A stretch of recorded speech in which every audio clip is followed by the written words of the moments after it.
So here is a comparison of design variants.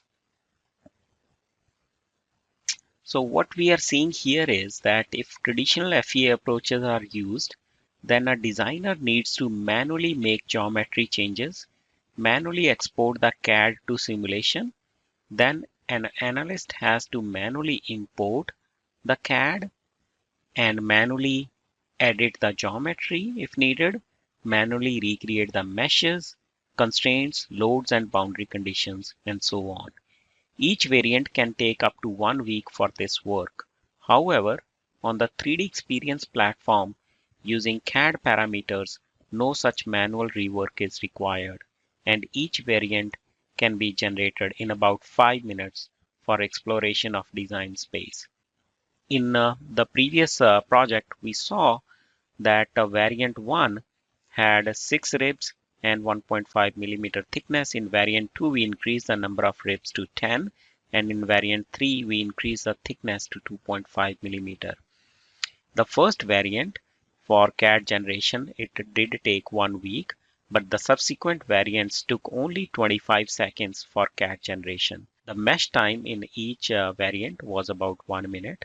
The runtime on a laptop machine with 4 CPUs was 4 minutes for first variant, 7 minutes for second, and 3 minutes for third variant. So on the 3DEXPERIENCE platform, total time to run first design variant was 1 week 5 minutes for design 1. However, for each subsequent design, it took only 8 minutes to 4 minutes. So a small amount of time for any new design change. However, if we were using traditional tools where CAD and the analysis tools are not integrated, it can take 1 to 2 weeks on working with variant 1.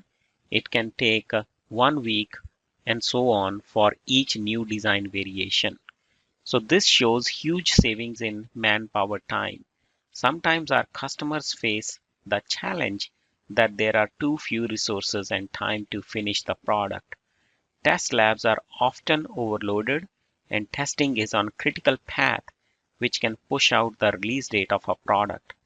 Product designs and development can also overrun the schedule. Manpower time of engineering departments can be expensive. Simulation can help with reducing the amount of engineering time necessary for product development. This can also help to reduce overall cost.